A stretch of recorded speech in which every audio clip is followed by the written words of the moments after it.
আমি 5 বছর বয়স থেকে ফুল বিক্রি করি জিওদানে। আজ পর্যন্ত তো কেউ আমাকে কিছু বলে নাই। আমার কয়েকটা ভিডিও ভাইরাল হয়েছে, তার জন্য কি আমার সাথে এটা করা ঠিক হয়েছে? আমাকে জিওদান থেকে বাই করে দিল। আমি তো কারো লাথি দেই নাই। আমি ফুল বিক্রি করে রাখাই, 20 টাকার একটা ফুল বিক্রি করি, আমি কোটি কোটি টাকা কামাই। কয়েকজন আসে যারা ছোটখাটো মানে টিকটকার, ওনার সাথে আমার সাথে এসে 2-1টা ভিডিও বানায়, তার জন্য কি আমি জিওদান নষ্ট করে ফেলাইছি? এটা কি বলা ঠিক হয়েছে ওনাদের?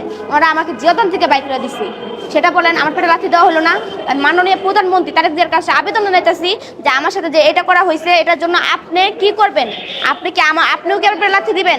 আমি আপনার কাছে চাইতেছি আপনি আমাকে সাহায্য করেন। যদি আপনি এই দেশে রাজা না হয়ে সাহায্য করেন, তাহলে আমি আর কারো কাছে সাহায্য পাবো না। মানে তোমাকে কি অভিযোগ দিছে, কি বলে বের করে দিছে? বলে দিছে আমি নাকি মানে ই করতেছি, মানে জিয়াদানটা নষ্ট করে ফেলাইতেছি। হ্যাঁ, এটা কি ঠিক? আমি কি যেহেতু নষ্ট করতেছি? আপনারাই বলেন তো, ভালোবাসার মানুষেরা, আমি কি নষ্ট করতেছি? আমি সামান্য 2টা ফুল বিক্রি করতেছি আমার সংসার। যদি আপনারা আমার সংসারটা দেখতেন, একবার যদি আমার জায়গা হয়ে দেখতেন, বলতেন কি আমার দ্বারা সম্ভব নাই সংসার চালানো। কিন্তু আমি যে কি চিন্তা নিয়ে কি নিয়ে ঘুরি সারাদিন, জিয়াদান একমাত্র আমি জানি। সবাই তো শুধু আমার হাসিটাই দেখেন, আমার লুকানো কষ্টটা কি কেউ দেখেন না? আমার ব্যথাটা কি কেউ বুঝেন না? আপনারা যে আজকে আমার যেটা আমি জিয়াদান থেকে বাইক করে দিচ্ছেন, আমার মনের ভিতরে কত আঘাত রাখছে একমাত্র সে না আমি বুঝছি। যে আমার কর্ম থেকে আপনারা আমার সরাই দিচ্ছেন, এটা ঠিক না, বুঝছেন? আমার এই ভাইরতা প্রতিদিন থাকবে না। আমার মাও আজকে কান্না করছে, আমার সাথে এটা আপনাদের করা ঠিক হয় নাই। আপনারা আপনাদের কাজ করতেন, আমি তো আপনাদের কাছে কোনো বাধা দেই নাই। কেন তাহলে আমার সাথে এটা করা হইলো?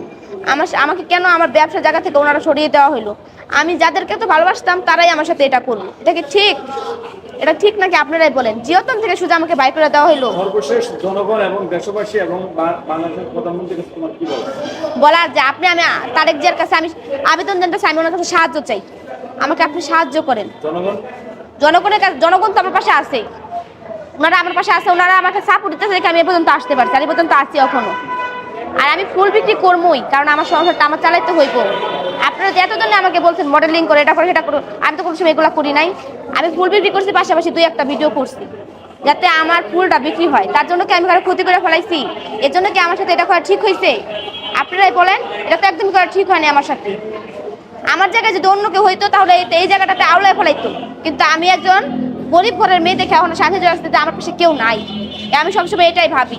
কিন্তু এখন যখন আমি আপনাদেরকে দেখছি, তখন আমার সাহস আর জায়গা গেছে, আমার পাশে ভালোবাসার মানুষেরা আছে, আমার কোনো ভয় নাই। আমি ফুল বিক্রি করে খাইতে চাই, আমি আর কিছু চাই না। আর আমি প্রতিবেদন দেই, আমি তো কোনো খারাপ কিছু দেই না। আমার ফ্যামিলির সাথে কি হইতাছে না হইতাছে, আমার বাবা নাই, এইগুলো প্রতিবেদন দেই। তার জন্য কি আপনারা আমার সাথে এটা করতে পারেন? আমি চাই আমার ফুল বিক্রি করে খাইতে, পাশাপাশি প্রতিবেদন যেটা আমাকে সাহায্য করছে সেটা তারা আমি ভুলে যেতে পারি না, ঠিক না? ভালোবাসার মানুষরা তো আমার ভুলে যেতে পারে না, ঠিক না? সেটা আমি চাই যে আমি পাশাপাশি দুটোটাই করতে। আমি টিকটক তো করি না, আমি টিকটক করি না। এখন টিকটক করার কি আছে? প্রতিবেদন করলে যেখানে মানুষ আমাকে চেনে, আমার কষ্টের কথাটা তুলে ধরে, সেখানে এখানে খারাপটা কি আছে? আপনারাই বলেন।